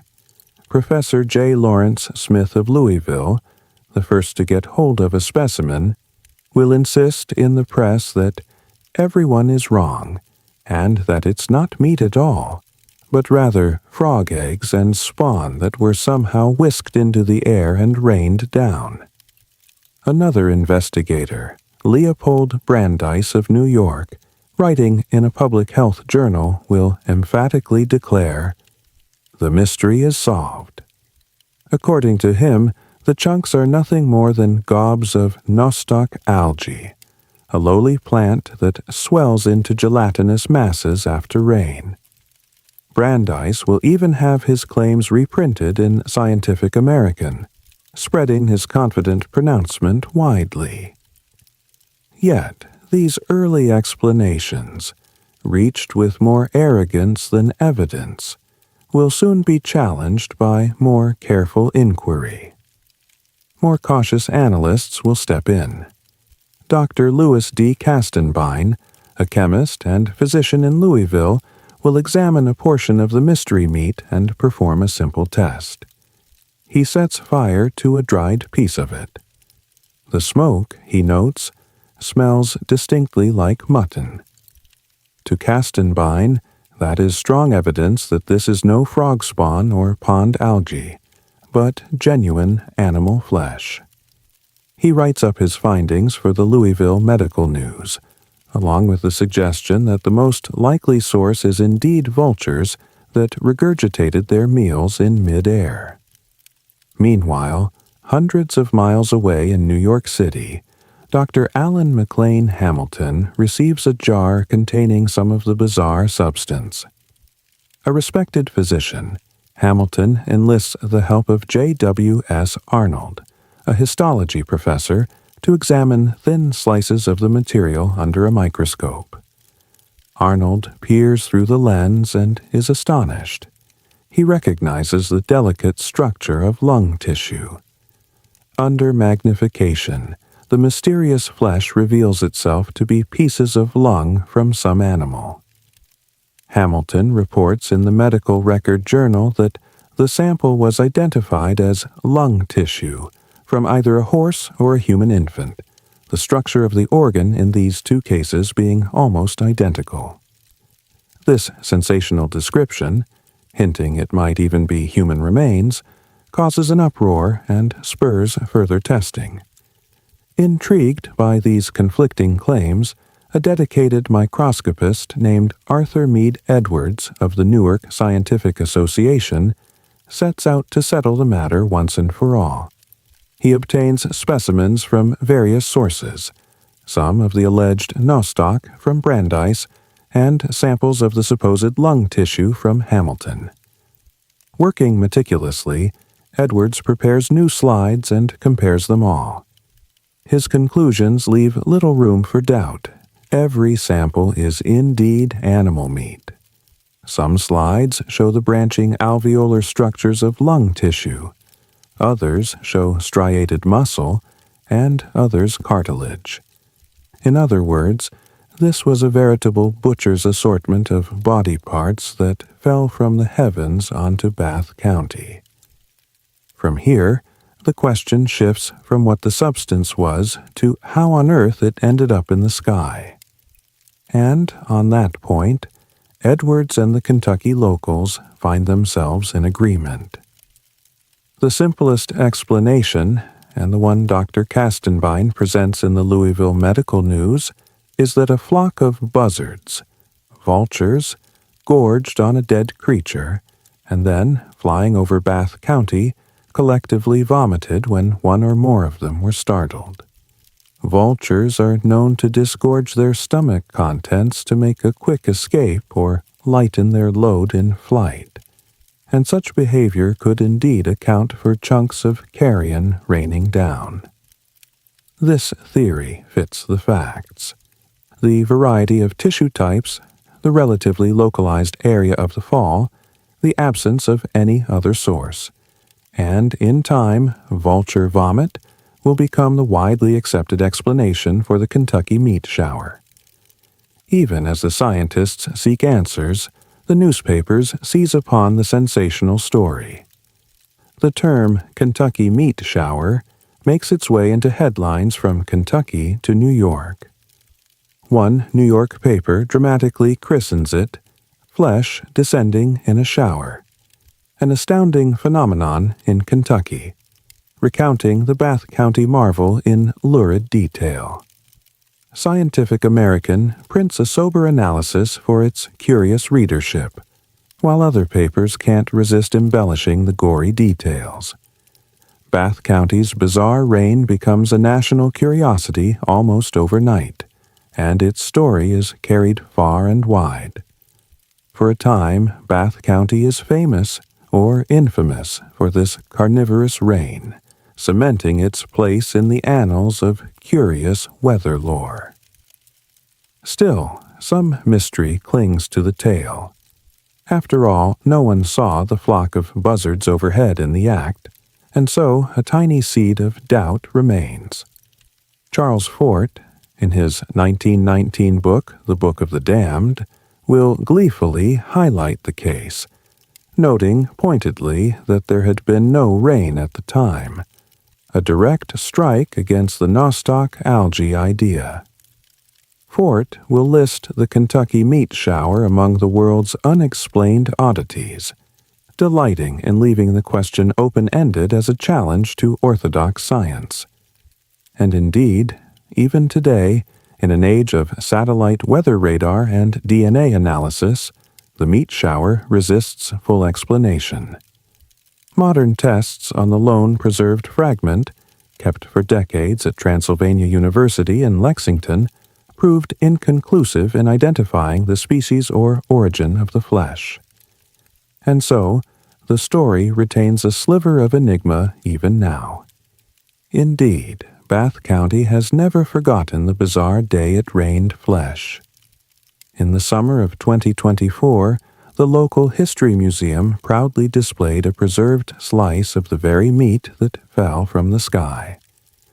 Locals and visitors alike lined up to see it, sharing stories passed down from ancestors who tasted or touched the mysterious flesh. Even with all our science, that shriveled fragment keeps its secrets. Attempts at DNA analysis have been too compromised by time to be definitive. Yet, standing in a modern museum gazing at a piece of 1876 sky meat, one can't help but feel a connection across the ages, a reminder that some mysteries, however old, still echo in the present. But here, tonight in 1876, none of that matters to Rebecca Crouch and her family. For them, what happened this day is not a puzzle to be solved in a lab or debated in journals. It is an intensely personal experience that has shaken and humbled them. They will remember the feeling of fear, the sound of raw flesh slapping the ground, the coppery smell that hung in the air. They will remember how their neighbors rallied around them, how prayer and pragmatism mingled in the face of the unknown. In the years to come, they'll tell and retell the tale, at first in hushed, uneasy tones, later with a bit of pride at having endured it. Bath County folks will weave the event into local lore. Perhaps mothers will playfully warn mischievous children, "Behave, or it might rain meat on you," a teasing nod to the day even the heavens played a prank no one could fathom. Now, as you gently drift away from the scene, you carry with you the lessons of this surreal day. Imagine what it was like for those who lived through it. The shock, the terror of the unknown, the grappling for an explanation, and ultimately the perseverance with a touch of humor and faith. In their shoes, would you have fared as well? Would you have had the courage to walk out and examine the unexplainable, to taste the mystery, like Eli Wills daringly did? Or to methodically document it, like Miss Robinson and Mr. Venable? Tonight, as you return to your own warm bed, the farm fades from view. The quiet Kentucky hillside slips back into the past, its secrets intact. The bizarre event is over. Life in Bath County will go on. Fields to till, children to teach, bread to bake. But this story will live on too, gaining embellishments in each retelling, ensuring that the year the sky rained, flesh will not be forgotten. Sleep now, with gratitude for the ordinary world around you. For while nightmares might bring storms of impossible things, our reality, especially in modern times, is far more stable and kind. You can rest easy knowing that when rain taps on your roof, it will be water, not meat, that falls from the clouds. And should something as absurd as a meat shower ever occur again, we have science and understanding to seek answers. Though the Kentucky incident reminds us that nature can still surprise us when we least expect it. So, fluff your pillow, pull the blanket close.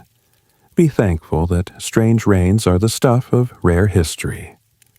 Between calm skies and chaos, between absurdity and fear, the people of Bath County found their strength, and we, in hearing their story, find a renewed appreciation for the normalcy of our daily lives. Tonight, may your dreams be filled with wonder, not fear. After all, as unbelievable as it sounds, Even a reign of meat can become merely a strange, long-ago tale when viewed through the reassuring lens of history. It wasn't a nightmare. It was history, and we have left it safely in the past, where it belongs. Now enough stories. I assume you're asleep by now. If not, comment below, and I'll gently escort you to Rome, year 64 AD. That should help. You wake up sweltering in your cramped, rented insula apartment. Think of it as Rome's equivalent of a collapsing high-rise. The straw sack mattress you sleep on fights you for every inch of space, and the air is thick with the stale sweat of tenants past. Morning sunlight stabs through a cracked plaster wall, limping into the room like a drunk trying to find the latrine. You blink at the dim, open-air atrium above your head, and realize that your roof is just a ragged cloth patch. One more day in paradise. Your nose wrinkles as the odorous aroma of last night's cheap wine, courtesy of the tavern down the block, and half-burned olives lingers in the air. Already, a cockroach scuttles across the stone floor and up the leg of your wooden stool. Great, you think. A morning greeting committee.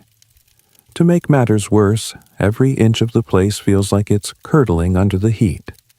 Plaster falling off walls, rats fighting over leftover crusts in the corner, and the faintest hint of last summer's mildew clinging to the ceiling beams. Your forehead glistens instantly with sweat. The thermometer reads insufferable, and you haven't even left the bed. Welcome to morning in ancient Rome.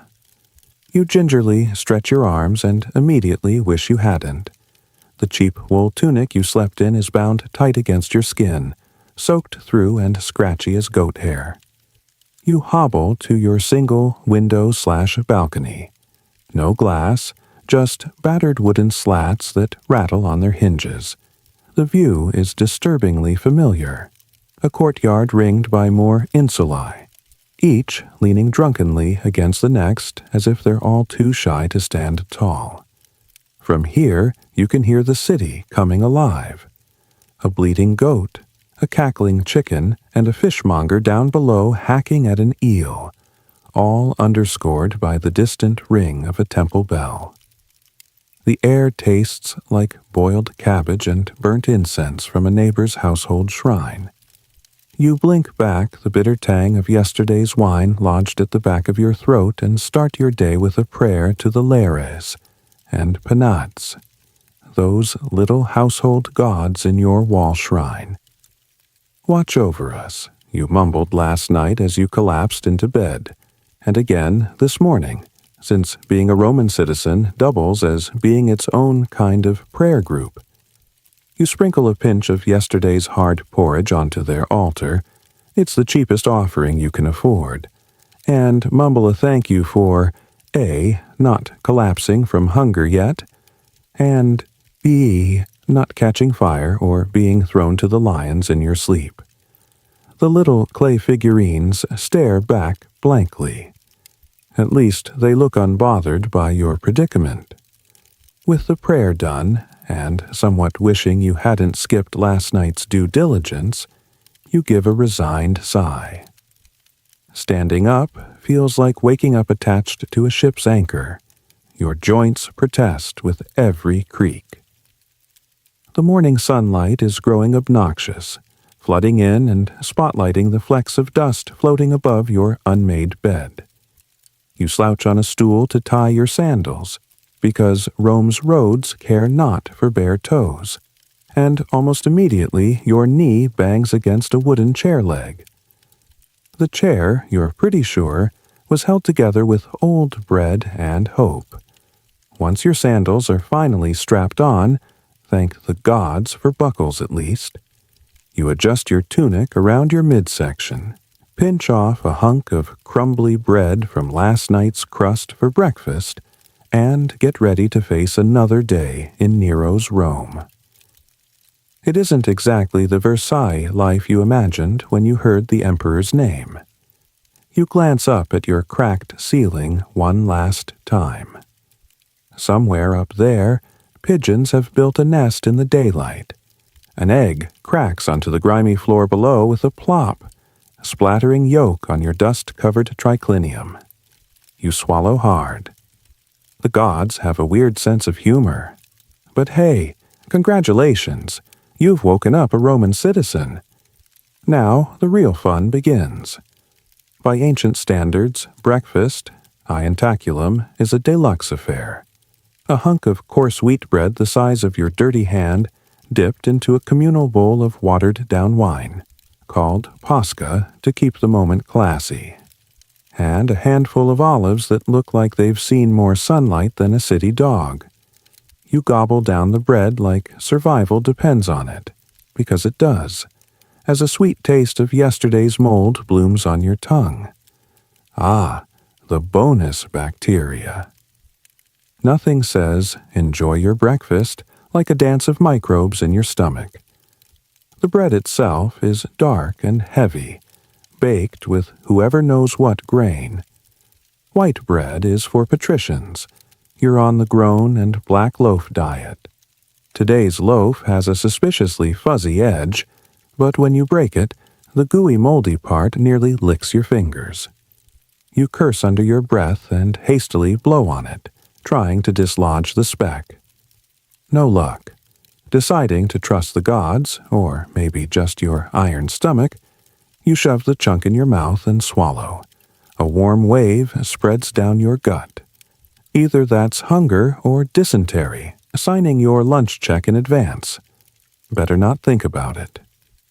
Beside the bread sits your breakfast drink. Watered wine that tastes like canal water left out in the sun. Well, at least it has alcohol going for it. You guess it was diluted with water from the fountain, or maybe that was just the wine separated itself. Despite the poor vintner's attempt, it still hits your tongue with a mild buzz. A necessary perk since all public water is served through lead pipes here.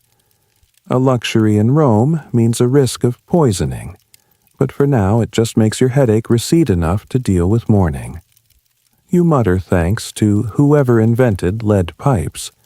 Maybe Claudius, maybe the plumber who lined Nero's private baths, as you toss the cup back in one swig.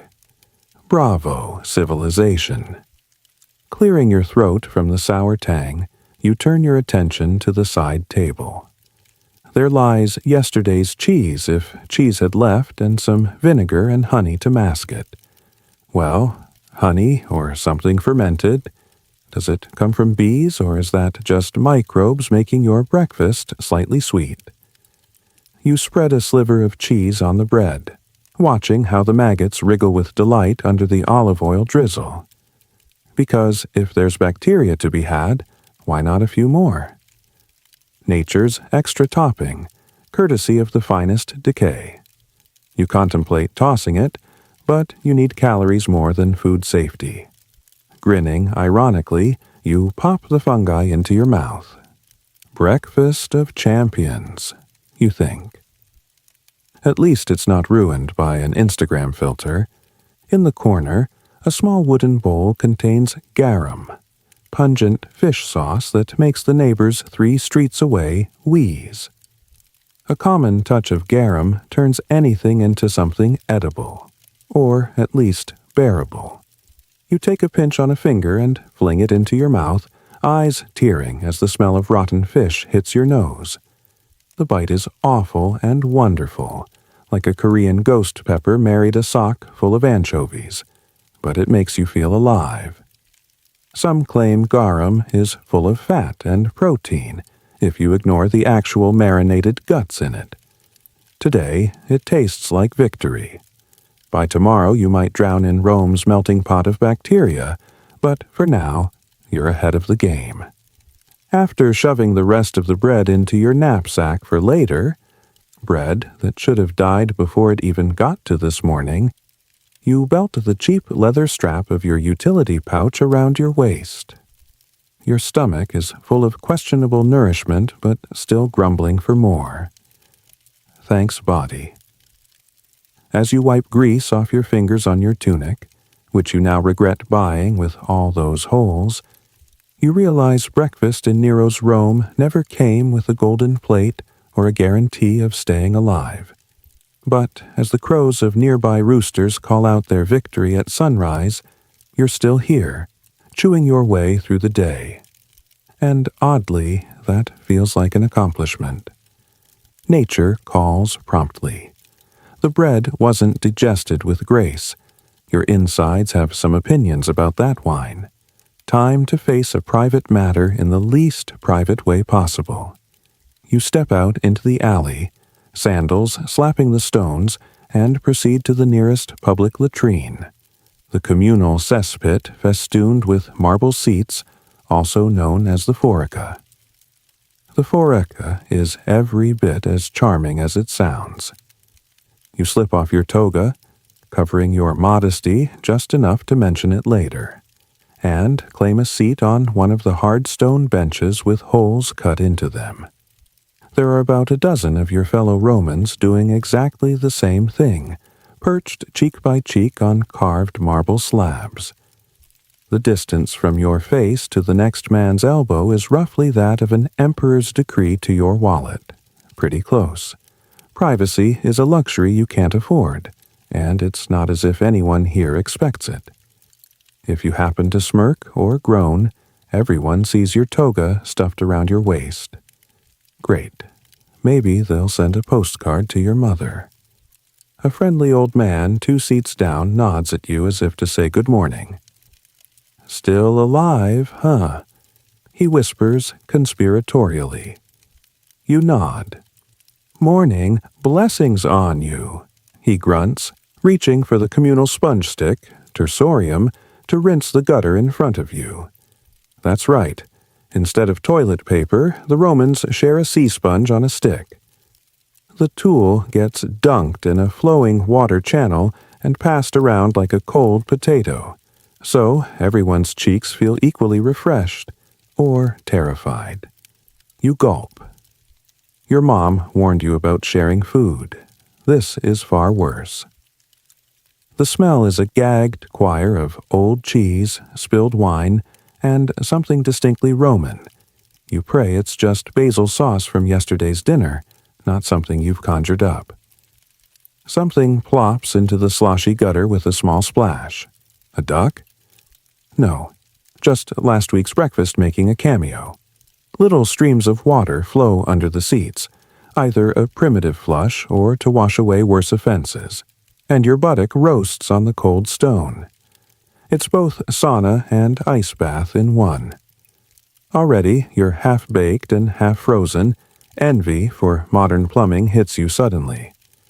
You manage to finish your business quickly, because everybody talks, nobody hesitates, and even the midday market gossip happens in here. You exchange a few pleasantries, and risk passing your illness with an excitable baker who can't stop talking about the state of the grain market. Taxes on bread going up again, he moans. Personally, I'd rather chew my own foot than pay Roman taxes on my loaves. You nod, sympathetically, trying not to remember how long it's been since you bought an actual loaf at full price. Not since Julius Caesar. A kid about your age is manning the water gutter, filling cups and sloshing at sponges. He nods to let you know that rinsing station water comes from the public fountain, which means imported, filtered by metal pipes right through the aqueduct system. You receive a quick rinse and an unexpected handshake with the sponge as he pokes the cleanser under. The sponge feels like something your dog rolled in. Damp, bristly, and suspiciously alive. You thank him with a grunt. Better that than an emperor's decree in your own mouth. Done and decidedly drier on one side, you don your toga and exit like a gladiator leaving the arena, holding your chin high, though you look anything but proud. As you step out, your backside is vaguely stinging from the chill and residual grit, but at least you made it out alive. A small victory dance is probably not worth it. You still have to wash your hands at the fountain, and you doubt they make soap yet. You water splash like half the city does and mumble a quick prayer to Cloacina, goddess of the sewers. Something like thanks, I think. Mission accomplished. You have functioned as nature intended, Roman style, without fainting or causing a riot. If only the rest of the day were this straightforward. The labor market in ancient Rome is basically the same as the streets outside, full of people trying not to be crushed by the crowds or the horses. You make your way past wagons and shouting merchants to your job, which for you means hauling water, bricks, or unmentionable things under a nasty sun. Today, it's bricks. Many, many bricks. You arrive at a construction site that reeks of sweat and ambition. It's likely one of Nero's new building projects. Maybe a new temple or another lavish bathhouse that you'll never see, but definitely will indirectly pay for with heavier taxes. A foreman scowls at you and immediately flings you a wheelbarrow and 10 hefty bricks from the pile. Even a freedman in charge of Caesar's stables could have treated you with more respect, but of course you're just a common citizen here, the world's default setting. "Out with it, citizen," he shouts. "Move faster, or I'll replace you with an actual slave from the market." Great. Even threats about being replaced by an actual enslaved person are comical. You grunt and start piling bricks onto the wheelbarrow. Each brick is hot enough to fry an egg if eggs hadn't been outlawed by your wallet.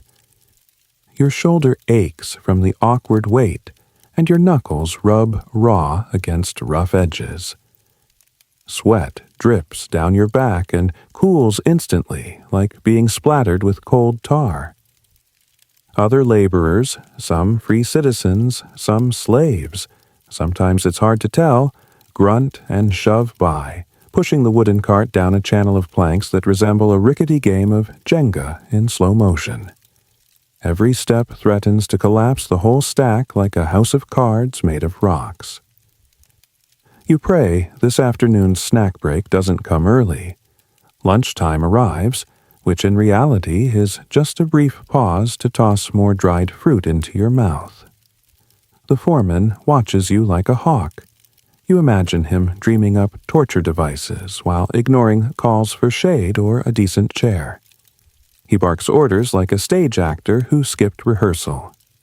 "Citizens of Rome," he bellows theatrically with all the enthusiasm of a tax collector. "Faster, faster, a giant statue won't build itself." Honestly, you're not sure what he's doing here. Maybe auditioning for Nero's next chariot race halftime show. One thing's for sure, he's not on your Christmas card list. By the time the hot afternoon haze settles like a cloak, your back feels as if it's been kerchiefed. Your muscles threaten mutiny with each new brick. Somehow, the piece of ground beneath your sandals has expanded threefold, as if Rome itself is creeping up to crush you. You remind yourself that unlike slaves, you will at least see a sunset on your own roof, however patched it is. Still, it's rough being free in Rome.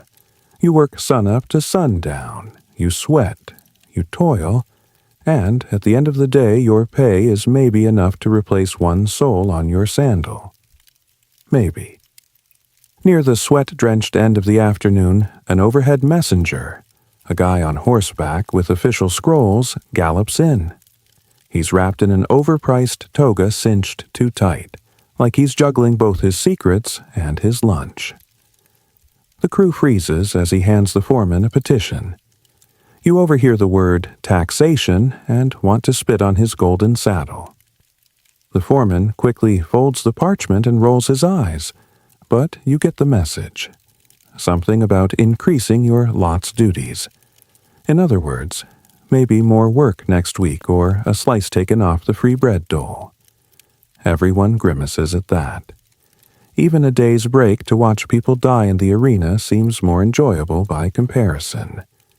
By the day's end, your arms are noodles, and your soul is slurping the last drops of patience from your brain. Get home, you mumble to yourself, imagining the glorious pillow waiting under the light of a waning moon. Another Roman citizen have complained about this absurd job at the Colosseum would probably have been branded a traitor. But tonight, as you trudge away with dusted legs and a cart that seems to have lost its wheels, you figure one day playing the role of unwitting wheelbarrow muscle is better than being chained in a dungeon for refusing. Sort of.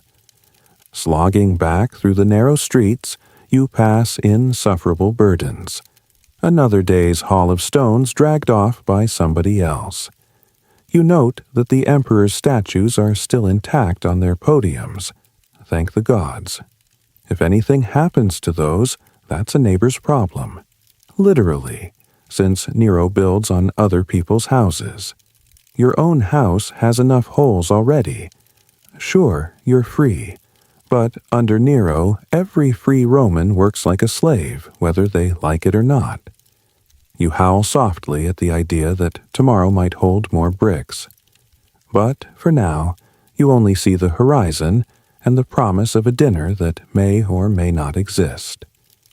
Something stiffens in you. Tomorrow is coming, and you'll be here to push that wheelbarrow again. Because you have to. By evening, your body is aching from work, and your face has started to swell at least a little. It could be from bumping your head when that chisel slipped, or maybe the fish sauce was a little too spicy. A headache the size of a gladiator's helmet squeezes behind your eyes. In any case, it's time to consult the local doctor, which might just be the barber who also dabbles in leeches. You arrive at a courtyard clinic that smells of herbs, vinegar, and somewhat more suspicious odors. Inside, the barber surgeon is already at work on another patient's ankle, using a dirty basin of water and a knife that's almost certainly reused. You wait on a stool made of cracked pottery, surrounded by cupping glasses, dried frogs, jars of black goo, and a petrified rooster, which is probably better looking than anything you'll eat tonight. A rat runs across the floor, either an assistant or a lunch from yesterday. You can't tell. Itching bite on your leg? The barber asks as you flop down. Or perhaps something else? You groan and point at your temple, stabbing your head. He squints. Too much wine. Tiberius could not tell, he may have said. But here we have remedy. He grabs a leech from a chipped clay jar. One for the brain, one for the body, he declares. Before you can ask questions, he slaps both onto your forehead and forearm. The little blood-sucking critters attach and start their gross feast. Strangely, the headache didn't flee, but you do feel a tickle as they burrow in. Maybe they know better than humans. Next, the barber pours a thick poultice of mud and garlic onto your other bruises and cough in a jar. Smear this daily, he advises, dusting some snakeskin powder on your scalp for good measure. You leave with your head wrapped in fragrant herbs that smell like an incense burnt at a funeral. Every head scratch reminds you that you have fleas, too, in case you'd forgotten. They are throwing a party on your scalp. Just before you stagger out, he offers a bottle of wine mixed with honey, his magic pain elixir that supposedly cures all. You down it gratefully. It tastes like cough syrup mixed with rebellion. Instantly, you feel slightly more heroic, probably because you're falling forward. He wishes you well, but honestly, healing doesn't come cheap or guaranteed. Tomorrow your head might throb just as bad, but at least tonight you have the warmth of a tipsy respite. On the street you sway under the evening sky. If anybody had told you that after all those Romans share sponges and share buildings, no one shared the idea of cleanliness, you'd laugh, except you can't because your head still hurts. But these are the remedies, the rituals of Rome. A glass of dubious wine with a drop of mystery would seal the deal. As you near home, you pass the sign for a temple to the gods of health, Aesculapius or some such, but it's closed. The neon, well, torchlight, is off for the night, and nobody's healing outside of Quack Alley anyway. So you mumble a final word to whichever deity cares. Buona fortuna. Good luck to your fortune, because after this day you'll need something. After nearly toppling out of the clinic tipsy, you remember there's a public execution scheduled in the Forum tonight. Ironically, Nero is out performing somewhere, presumably bribing the gods with song. So this is the next best thing to see. Word is, a couple of thieves from the outskirts will be paraded before the crowd and then thrown to lions, or maybe crucified for flavor. Either way, you lace up your sandals and shuffle downtown to join the nightly circus. The Forum is like a medieval football stadium, except nobody's playing ball and the spectators' cheers are for blood. A dense crowd has gathered, a mixture of togaed citizens and ragged onlookers from the alley. You pick a spot on a crumbling marble step, elbow to elbow with fellow plebs, everyone jostling for a decent view. A coarse man, 2 seats down, pulls out a sheaf of clamshells, the Roman currency, and wagers on how the condemned will go down. Disgraced philosopher or street rat? I say both. Someone bets 1 clam on death by lion, 2 on the cross. You sigh. The stakes are as high as always. The condemned are brought out in a parade that would make a parade feel proud. Chains rattle and spectators howl. You recognize a man from down the street. Small-time pickpocket or just unlucky, it's hard to tell, but either way he meets your eyes and mouths. Tell my mom I love her with a grin. Could be his last joke. You shut your eyes. Romans truly entertained themselves by watching lives end. It's considered a prime cultural event. Entertainment and public spectacle in Nero's empire come at a heavy price. The presiding officer steps up, a senator in gold-trimmed toga, and delivers a ringing speech about justice, as a drumbeat hammers with each condemned's fate. Cives, he says, voice dripping sarcasm in Latin. Roman justice is swift. By decree of our divine emperor, these malefactors are remanded to the beasts. A hush falls.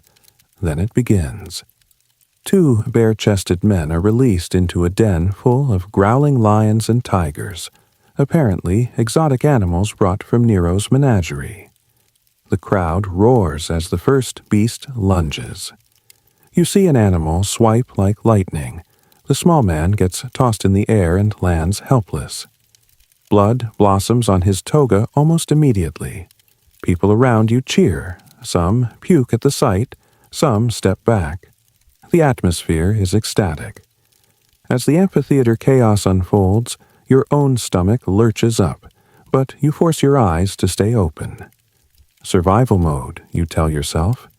In a few hours, it could be you. Except tonight, lucky you, at least you already saw death live and unfiltered.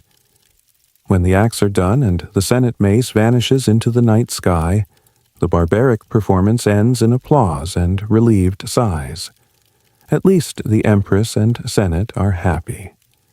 You stand up on wobbly legs, glad for the cool air. You notice the city smells more free now. The fear is dissipating. People are chattering, maybe heading to taverns to celebrate not being dead.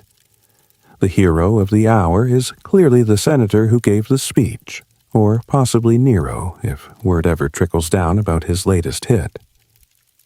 Stumbling away from the forum, you push through crowds still buzzing about who got eaten first. A drunkard near you slurs. You don't see shows like that back in your silly provinces. You just nod along, tossing your penny to a juggler's performance. After all that gore, juggling fruit seems downright civil. On the way home, the feel of life in your hands is oddly comforting. Up close, death is ugly, but at least it's certain. You pat your own still beating chest, thankful for lungs and stomach that can still digest dinner.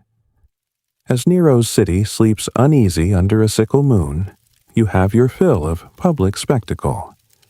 Tomorrow, the talk will be the new games, fines, taxes, or maybe just more mortal farce.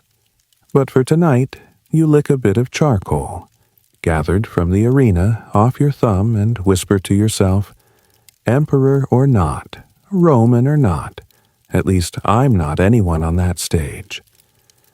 Home at last, you find a dim candle left burning on your humble table. Best not extinguish it completely. Darkness feels less dangerous with at least one flicker of light. The day's events whirl through your mind. Sweaty nightmare wakes, rotten breakfast, public bathroom horrors, hard labor, bodged medicine, and a public execution that left more than a few people happy. It's a miracle you're not in shackles or in the ground. But the luck of survival comes with its own irony. Tomorrow could be worse. Way worse. Nero's Rome thrives on gossip like it does on bread. Right now, rumors of last night's execution have transformed into tomorrow's fear. The word in the tavern is that the emperor's spy masters are making rounds, checking who laughed too hard at the execution. If the new god emperor isn't watching your dinner table, rest assured his loyal rats in the Senate are. Politics and paranoia are the unofficial festivals of this city. You just happen to attend every day. In a story, you might say you're politically minded. In reality, you're too tired to keep up. 1 minute, the emperor is a golden idol strumming a lyre on stage. The next, he's a murderous tyrant demanding divine honors. Best not forget to address his statue as Lord the next time you walk by. A shrug could be seen as treason. In any case, speaking of his theater doesn't earn you coins, and speaking against him could earn you a steak, or simply no tomorrow. Maybe that's why the only politics you really have time for is the breakfast talk of whether slaves should count in head counts. Tonight, an overheard whisper from the alley clinks in your head louder than the amphitheater bells. They say one of the senator's freedmen got caught smuggling contraband scrolls, suspicious pamphlets or personal letters, or maybe a map to the emperor's throne room. No one knows for sure. The Senate's men took him away at dusk, and his house was quietly emptied by morning. On your way home, guards strolled by with torches searching bins like they smelled something rotten. Maybe they did. The city is whispering names, but no one speaks on record. Better to talk to a wall than complain to a fountain these days.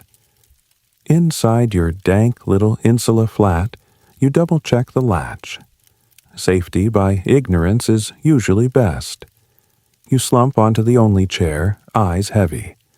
Some Romans kill themselves in fit of fear or insanity from constant surveillance. You're not quite that dramatic. But as your wallet empties and your stomach grumbles with hallucinations of bread, the stress feels like a thick fog. Tomorrow there will be yet another proclamation, new taxes on oil, wood, or household gods, and you'll be living on optimism and last night's adrenaline to get through it. Despite being a citizen, in Nero's Rome, you learn to pray a little extra. The gods and politics have mixed to bring you equal parts powerlessness and privilege. You can vote and attend games. the bread and circuses part, but not speak freely or leave the city with any hope. You light incense. Spice candles are cheaper, at your little Lara's shrine again, this time asking the gods to keep your name off Nero's suspect list. The flame cracks with a small hiss, but your face relaxes for the first time all day. Maybe tomorrow politics will be favor emperor slightly louder when the sun crows, and maybe the Senate will want another scapegoat. But for now, you're tucked in your wooden bed, listening to the distant murmur of Rome breathing at night. Paranoia is like tepid soup. No one wants it, but you always have a taste. You give in to sleep after such a day's performance, dreams already building tonight's nightmares, because as a Roman under Nero, even pillows are political. You wake in the middle of the night to screaming. It's your neighbor downstairs, scolding someone in the darkness. Peeking over the balcony, you see her staggering back to her steps. Some tunic-bedecked rascal she caught sneaking into her house. Men get no respect, and women no privacy. With a tired sigh, you realize that in the morning you'll have more to talk about than spears or Senate decrees. You're living in a city that never stops making headlines. Morning might as well be called Try Again Day. After breakfast, midday latrine, and the most pressing of duties taken care of, you notice how Roman religion and scandal go hand in hand. People are so devout, they'll worship any god or emperor that comes out shining. Next week, there's talk of a festival to Isis, whose priests parade around the forum wearing something like umbrellas on their heads. Even the emperor might join, if he's not too busy writing another opera. You have your daily routine, but there's always an excuse to throw wine, sacrifices, and, yes, naked dancers at it. Romans love to party so hard that even the gods get a hangover. Sex, in Rome, is as casual as garlic. While walking down the Via Sacra, a pretty prostitute drapes a chain of flowers over your neck for good luck, then slips away into a side street. Meanwhile, a senator's freedman drags a half-clothed temple dancer right behind you. It's only 10 o'clock, and you see more bare skin than a modern-day fashion show. But then again, you also see a statue of the emperor being paraded, half-naked if an artist's sculpting is accurate, which is even wilder. You shake your head. Nothing in this city surprises you anymore. The sacred and the salacious walk down the street together. Sometimes scandal bubbles up like poisoned wine at a feast. Hot gossip. Nero might have married a new face on the stage that rumors suggest isn't a woman at all, and no, you can't pin that on garum ingestion. Or maybe his mommy issues, literally, are about to get uglier. Since you know Nero's already offed his own mom, you'll hear of a senator's wife paraded naked for a minor blunder, or an aristocrat hauled off to prison for sponsoring the wrong chariot racer, and you'll either pray you're not in their shoes or laugh. Sometimes the rumors are as sweet as stolen grapes. With every lecture about morality from the pulpit, something scandalous bubbles right behind it. Sex, gods, and scandals all conspire to keep your life anything but boring. In your tiny living room, you offer a quick prayer to Fortuna and Venus, fortune and, fun. When the first light of dawn creeps in, you will do it all over again. Your insula may collapse, your bread may mold, and Nero might go completely mad, or closer to it, but history has a sick sense of humor. Ironically, surviving under Nero becomes just another Wednesday. Meanwhile, centuries from now, people will say, "I'm glad I don't live in Nero's Rome." And you, blessedly, won't be around to hear it. Not in body, at least, because by the time someone writes down your name, you'll probably be long gone, likely wishing for a simpler disaster, like a meteor strike or an honest emperor. Until then, who knows? Maybe life under Nero will keep surprising you. If nothing else, it definitely won't be boring. Congratulations, you've earned a good night's sleep. Now, prepare to do it all again tomorrow.